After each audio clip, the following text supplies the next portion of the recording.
পুরো দলে একাধিক নামকরা সব ফুটবলার থাকলেও এক বিশেষ দিক থেকে বিধ্বস্ত হতে পারে আর্জেন্টিনা।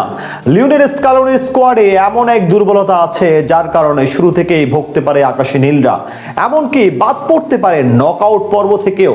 তবে কি এমন দুর্বলতা যার কারণে শুরু থেকেই ম্যাচ হারতে পারে আর্জেন্টিনা, সেটাই জানবো এই রিপোর্টে।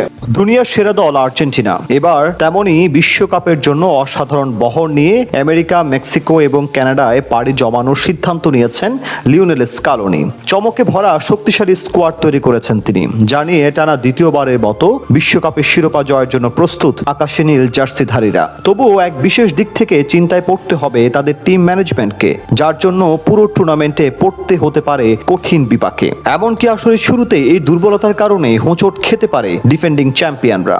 দীর্ঘ 36 বছরের অপেক্ষার অবসান ঘটিয়ে কাতারে শিরোপা খরা কাটিয়ে উল্লাসে মেতে ওঠে আর্জেন্টিনা। তবে এবার বিশ্ব আসরের আগে স্কোয়াড ঘোষণা নিয়ে বলা চলে বেশি নাটকীয়তাই চলে টানা কয়েকদিন ধরে।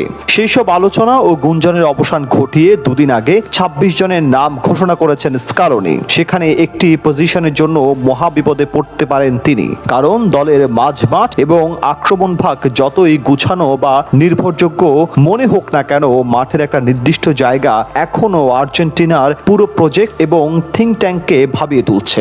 এবার বিশ্বকাপের স্কোয়াডে অভিজ্ঞতা ও তারুণ্য দুদিক মিলিয়ে দলের পরীক্ষিত পারফর্মারদের দিকে বেশি নজর দিয়েছেন লিওনেল স্কালোনি। তাই তো গেলবারের স্কোয়াড থেকে অধিক ফুটবলার টেনেছেন তিনি। তবে দল ঘোষণার আগে একের পর এক ইনজুরি আরো বেশি বিপাকে ফেলে দিয়েছে তাকে। বিশ্বকাপের ঠিক আগ মুহূর্তে আর্জেন্টিনার সবচেয়ে বড় দুর্বলতা হিসেবে দেখা দিচ্ছে ফুল ব্যাক পজিশন, বিশেষ করে রক্ষণের দুই প্রান্ত। ডান প্রান্তে নাহুয়েল মলিনা এখনো প্রধান ভরসা, আর বাঁ প্রান্তের দায়িত্বে আছেন নিকোলাস ট্যাগলিয়াফিকো। কিন্তু তাদের বিকল্প হিসেবে যারা আছেন তারা এখনো সেই আস্থার জায়গাটা তৈরি করতে পারেননি, যেটা মূলত সমস্যা তৈরি করতে পারে নকআউট পর্ব থেকে। বিশ্বকাপের মতো বড় মঞ্চে যদি কেউ চোটে পড়েন কিংবা ছন্দের ঘাটতি দেখা দেয় কিংবা কোনো ট্যাকটিক্যাল পরিবর্তনের প্রয়োজন হয়, সেখানে আটকে যেতে পারেন স্কালোনি।